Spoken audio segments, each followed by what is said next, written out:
Okay, I'm here to talk about the case. The prosecution's case is basically based on two major pieces of evidence, or two major details. One is the evidence itself, which is a series of photographs, and the second and most important part of the case is the IP address.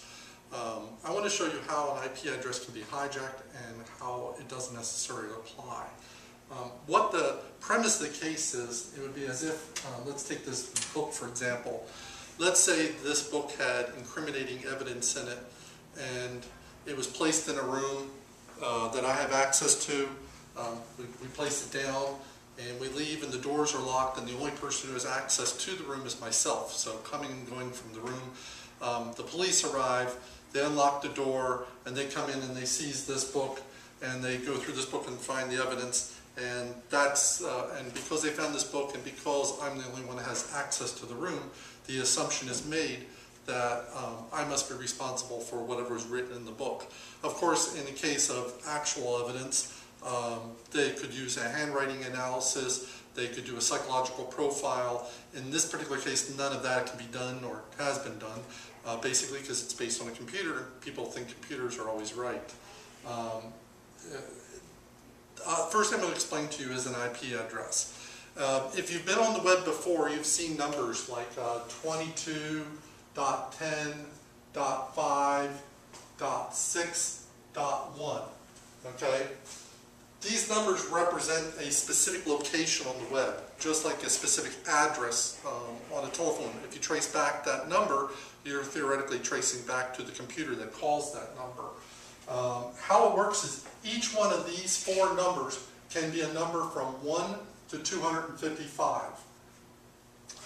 So let's say the very first number in this group is the number 1. Okay? So we put a 1. Okay, that stands for, the first number can be any number from 1 to 255.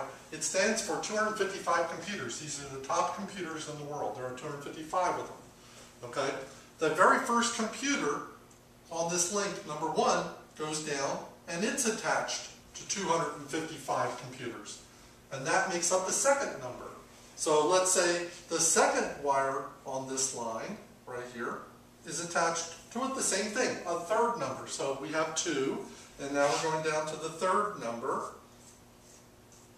And let's say the fourth number, 1, 2, 3, 4, is used. So we have 1, 2, 3, and 4. 1, 2, 3, I'm sorry, let's say 1, 2, 3, and move it down to number 4. 1, 2, 3, 4. Okay, so we have 1, 2, 3, 4. That's a specific computer someplace on this planet, 1, 2, 3, 4. Every computer on the planet, every computer has a unique IP number. And those IP numbers reference that particular computer. That's what the 4-digit number is, and that's how messages are routed around the internet, and that's how the overall internet works. What I'm going to demonstrate is, just as if this book was left in a library or in a mall where there's 1,000 people, and they all have access to the book, and we all go away, and 2 hours later we come back, or the police come and they pick up this book, and they look at the book and they try to hold the owner responsible for something written in the book. Doesn't apply because basically anybody has access to that book. It was in an unsecured area.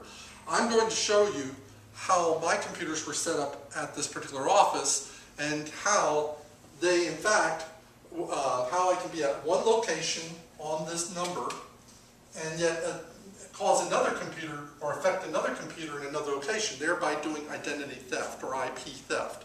And I want to show how that is applied in this particular case. And I'm going to take you now to a section we call Gbridge, installing Gbridge. It was installed on all my computers, and it allows this. We used it for remote access of the computers. In this particular case, the remote access came from somebody else and created major problems for me. So we'll take you to that section now.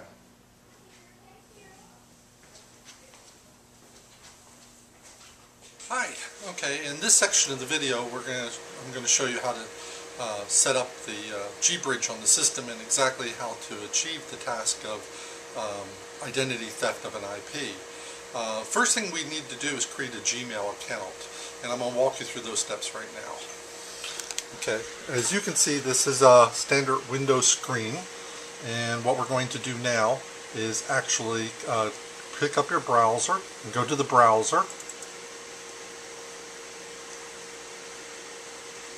Okay, now we're on an internet browser at this moment, as you can see. The next thing I need you to do is go to www.gmail.com.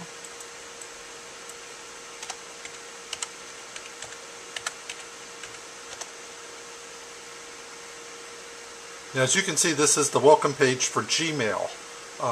And over in the far corner, this would be your login. Up in the top, it's where you create an account. Now, we must have a Gmail account in order for this exploit, or this, what some people call an exploit or a hack, to work. All of my computers were actually set up this way. What you need to do is create, we're going to create an account for this demonstration. And we're going to put in the first name of and for a second name we're going to put in defendant.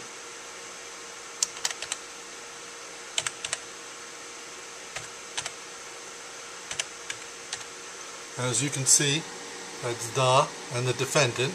And for the actual email address right underneath of it, we're going to actually type the THE period defendant, DEFENDANT. Okay, and we're going to create a password. Oh, it says someone else has that username. So we're gonna have to try another username. So we're going to go the defendant's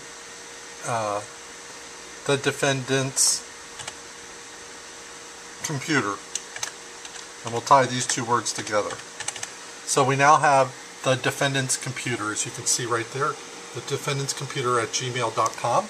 We'll try to see if that works, and that does actually work and move us to the next line.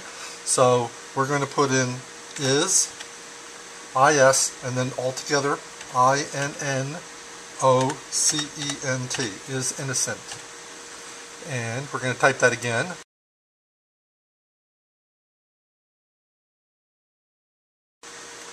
Okay, and it's going to ask us for a birthday. We actually don't really care.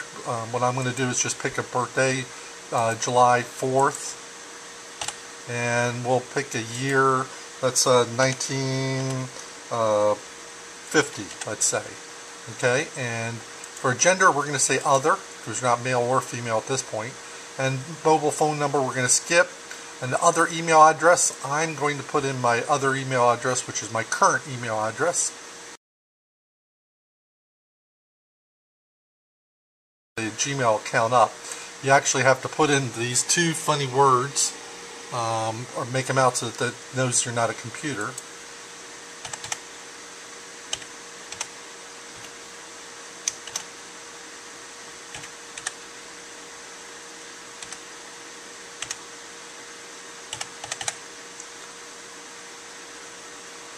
And we're going to do, we have to agree to the terms at the bottom.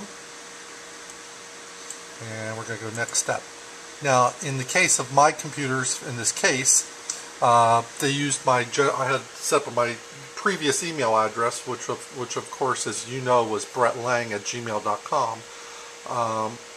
That email address no longer exists. It's been deleted from the system, of course, after my arrest.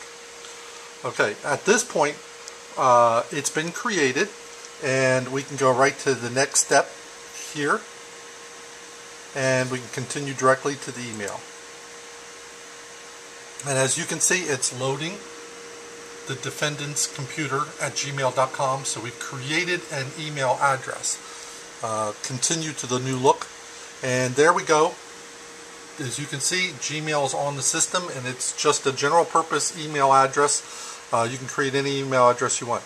This is necessary because the program which I use, called GBridge, uses a exploit with inside the package, gtalk, and gtalk is actually part of Gmail and Google system.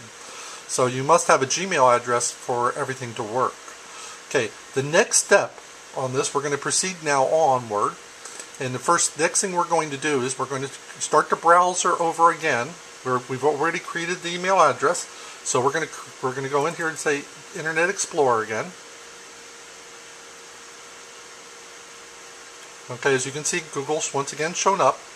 And now this is what we're going to type is www.gbridge.com. As you can see, it's just http://www.gbridge.com, and that takes us to the gbridge page, which, as you can see, is right here. Now when you get to the gbridge page, I'm sorry, see if I can get that a little bit better for you. Okay, now while we're on the gbridge page, what we're going to do is we're going to do this green button right here that says download gbridge 2.0. Okay, and that will bring up a screen asking you if you want to download it or save it. In this particular case, I'm just going to run it. You could save it and run it afterwards, but for your purposes and everybody's purposes watching this video, I'm just going to say run. You can see it downloads pretty quickly.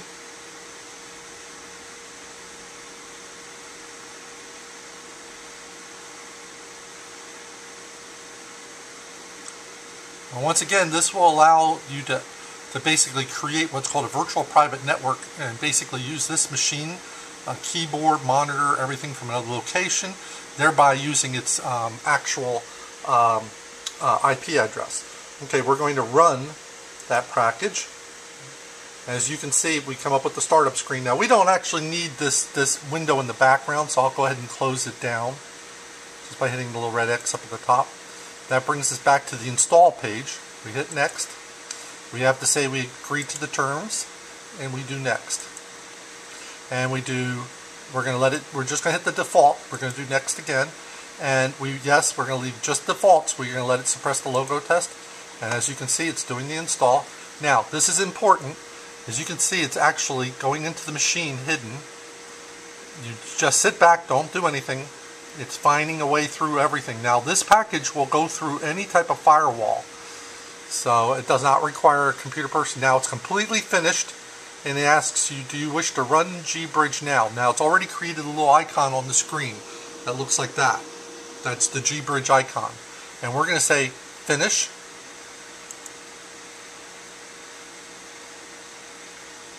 Okay, and this is where the Gmail address comes into play. That thing we did earlier with Gmail.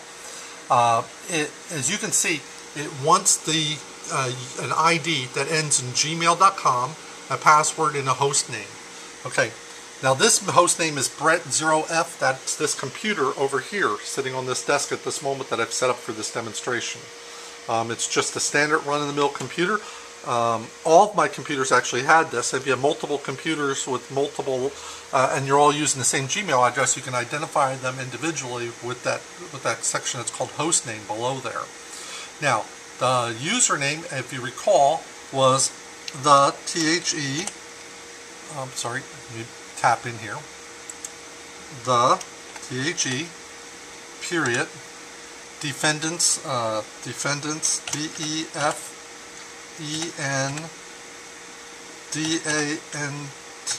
defendants computer COMPUTER, the defendant's computer, and then in password, if you remember, was is innocent, ISINNOCENT.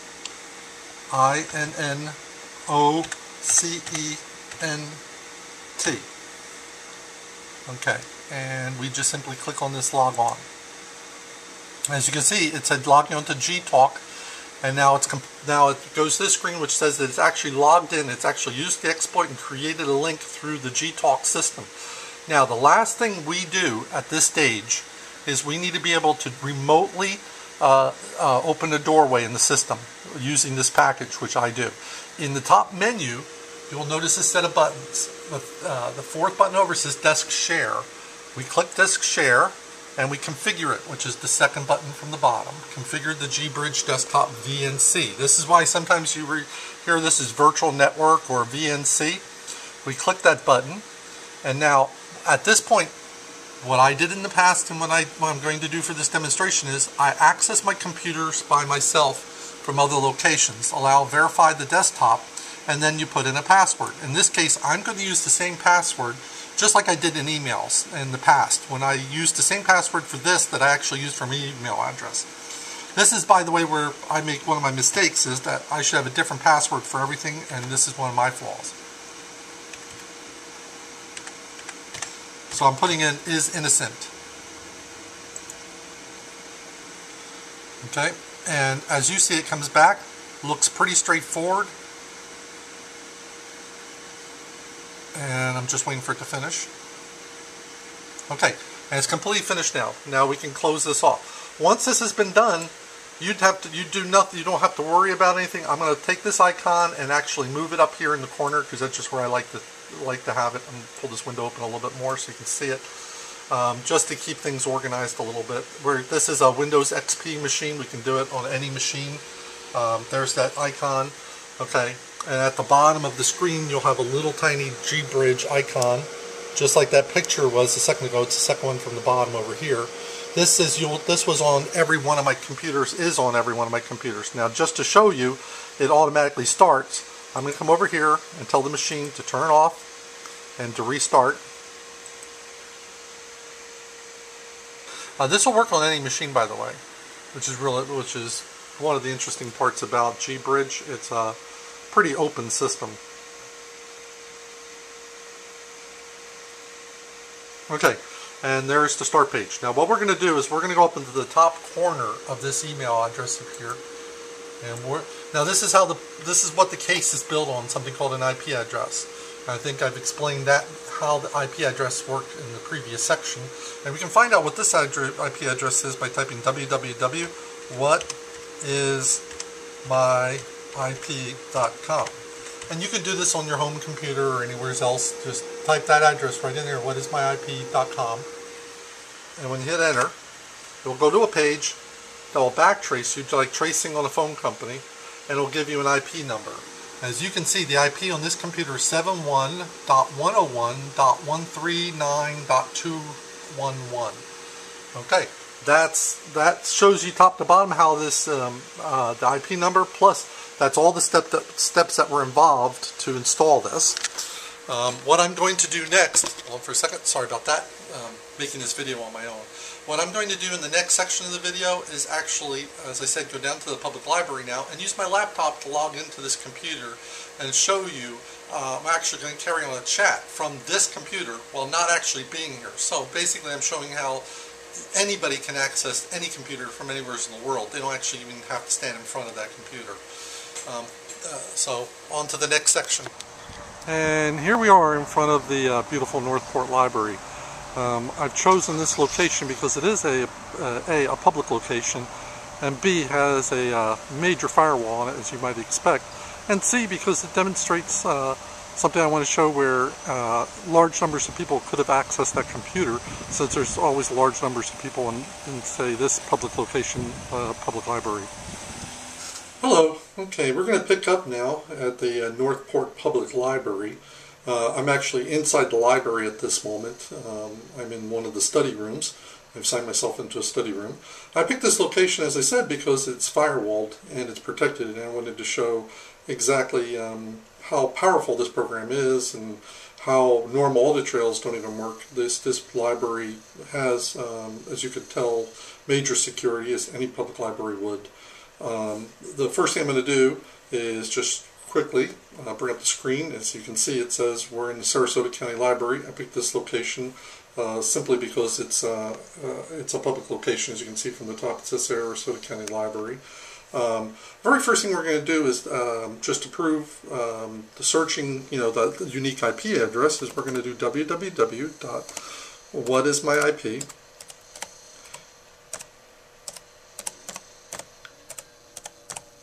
Okay, and as you can see, that says www.whatismyip.com, and when we hit that, we're given the address 204.193.115.5, which is the IP address of the Northport Public Library.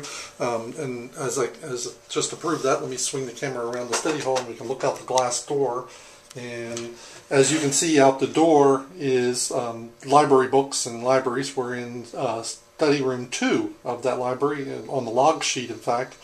So we're listed as in that room at this very moment. Now, I've shown you this IP address. Now I'm going to show you identity theft, or how we're going to be somebody else, or how I'm going to basically take over another computer. As you recall, we had gbridge on the other computer that's running at the house at this moment. Now gbridge is currently loaded on this computer too, so we'll just go ahead and bring it up. And as you can see, it comes up just like it did at the during the install process. You can see there's the computers there. Now, as I told you before, we get multiple links for each of the computers, and this is the one that we're going to go into remotely, and we're going to go ahead and access it. And as you can see, it asks you for the password, and I'm going to go ahead and put the password in. Let me set this down for a second and type the password in, which once again is the same thing we used is in Asst.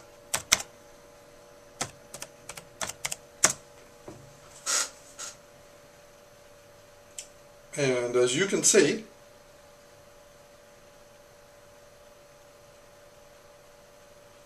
we're on that computer at the house. Oh, and we left, the computer at the house was left on, and it was actually left at the what is my IP address. As you can see, we currently now have the IP address. Let me go ahead and refresh that screen. First, let me go ahead and just go home, just to show you that we're on a browser and we can actually go someplace. I'm kicking in home, which is Google, and now I'm going to go to that same place we just were. What is my IP address?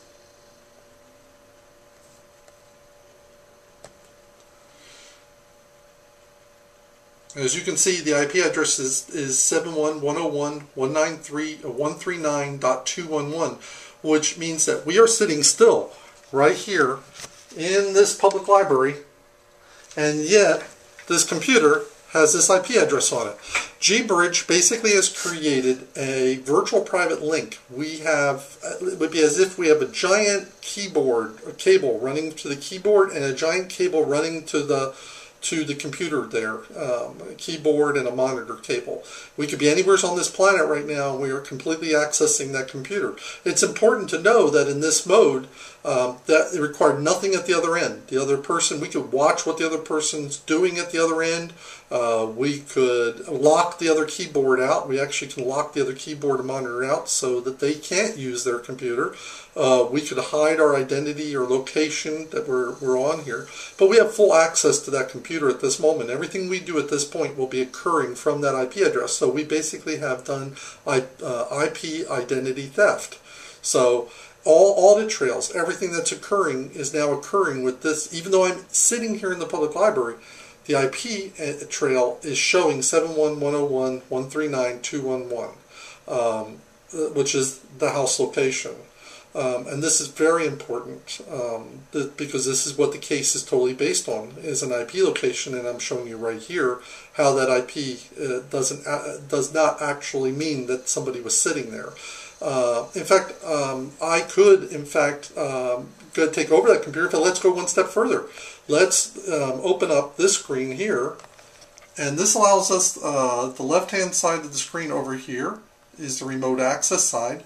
The right-hand side is the local side, and this will actually let me go in here and my pictures. Okay, sample picture. And you can see I can actually move a picture from this computer to the other computer. I have access to all the pictures in the background. This is exactly how the pictures are done. I could actually move pictures onto the computer or see what pictures are on the computer, move them around. So everything I'm doing is happening as if I'm at. For those of you that like the thumbnail approach, here are all the pictures on that remote computer. We could, in fact, access any one of those pictures even more. Bringing it up, let's see. There we are. If we send that picture, if we do anything, once again, it's coming from that IP address. and that MAC address. So all traceability is going back to that computer, even though we are sitting here in the Northport Public Library. It's worth noting that I always have lots of pictures on my computer because I'm constantly repairing other people's computers and load their pictures onto my computer while I repair theirs and then move the pictures back to their computer. One thing people seem to want is to salvage all the pictures off their computer. It's worth noting that all the computers seized by the police department, no child pornography was found on any of the computers. So there is no history of child pornography, there's no directories, there's no thousands of files filled with child pornography on any of these computers. These computers were simply used by myself for repairing other computers and for working on projects. So now on to the next step. Okay, so we're now getting ready to enter a chat room, and let's move this to this direction so you can see a little bit better. The first thing we're going to do is create a name, and I'm just going to call it Defendant.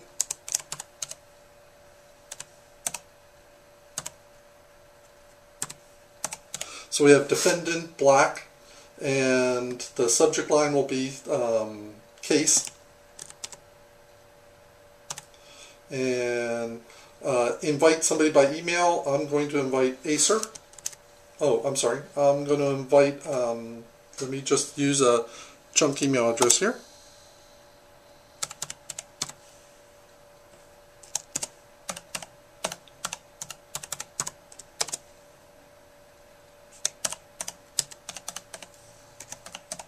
Okay, and we'll leave that and we'll create the chat room.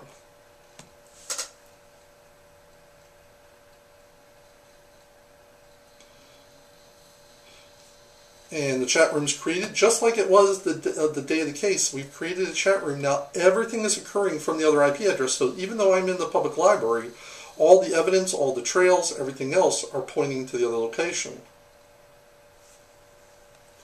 And we're going to demonstrate that. I'm going to come down here and put the word, we're in the chat room at the moment. I'm going to say hello.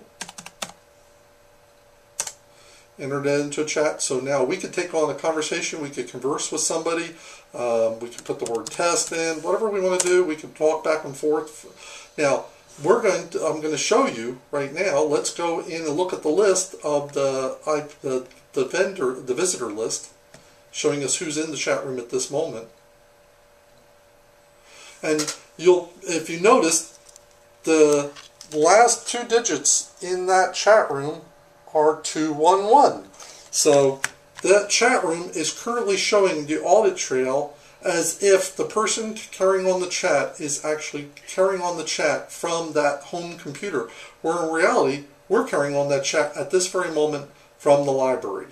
So I think in a nutshell, this not only shows you how files can be accessed, how photographs can be done. If I send an email at this moment, I would be sending an email from that IP address. If I'm in the chat room at this moment and I'm on that IP address. So none of the evidence of the IP even applies. Right now we're in a library that probably has 100 people in it. Any one of those 100 people could be accessing that system at this moment. I believe the password was compromised through a Facebook account, through a game that was on Facebook called Dungeons and Dragons game called Dragons of Atlantis. Shortly after I was playing the game, which used my email address and the same exact password I used for all of this, I started noticing weird things occurring. It's important to note that after my arrest, all the other machines, some of the other machines, one machine in particular, after my arrest, while I was still incarcerated, was accessed and we believe destroyed. So it's obvious that somebody outside was accessing those machines while I was actually at the time locked up and incarcerated. So I think that pretty much shows in a nutshell how IP theft can occur. Now, this program is very useful. All the machines at this building, and there were several, I mean, we're talking about 5 to 6 computers, all of them had G-Bridge on them. They were all accessed. In fact, the main program in that building was accessed via G-Bridge. You know, it's a fantastic program if you have if you need to access a remote program that's only available on one computer, or if you need to centralize all of your operations to one computer, people can all share it, come in and out. I was working on a project called Global DNA, and several developers at that time from different spots around the world all had access to my machine as we were making edits and changes to what was going to be a new DNS server, or a new approach to DNS. So, which I won't get into here because it would take up way too much time. At any rate, now I'll take you back for a conclusion at this point, but thank you for staying tuned so far. Okay, in conclusion, I've demonstrated how IP identity theft can be done, or how it is done, how it was done in this particular case, or how I believe it was done in this particular case. No matter how much the prosecution jumps up and down and wants to say that I'm an evil person, or that I did it and whatever, the reality is he doesn't know me, and the reality of it is that the case is not rock solid. I just demonstrated that the evidence, the actual video evidence, or the IP address evidence, is non-conclusive. As for the photographs themselves, I demonstrated how photographs could be moved or transported or even used off my own computer that was at the location. The photographs themselves were taken by myself and my former girlfriend. We had been partying, had actually used some Viagra. We were, needless to say, very proud of the results. She had taken some photographs and we had loaded them on the computer, or she had loaded them on the computer and lost track that they were there. I should have removed them. Of course I didn't, and that was a no-no. It's quite obvious that even that evidence doesn't stand up to scrutiny. The so-called telephone number that was on the photographs was months old. At the time this was supposed to occur, it was not even a valid telephone number. The telephone number had already been canceled. As for the address, it was an invalid address. In fact, the sting operation, my arrest, occurred 2 months after the so-called sting operation, because the police couldn't even locate me. In fact, when they finally did locate me, I was at Ingman Marine working on a computer and had to come back to the office, demonstrating how, in fact, the office was left for hours at a time. In fact, whole days at a time while I worked outside. The office was a stopping off point. It wasn't something that I was at 24/7. Those computers were on 24/7, and multiple people had access to those computers. So the evidence is far from conclusive in this case, but I do thank you for at least allowing me to present an alternative, or my side of the case. It's important to realize that I've never been arrested before.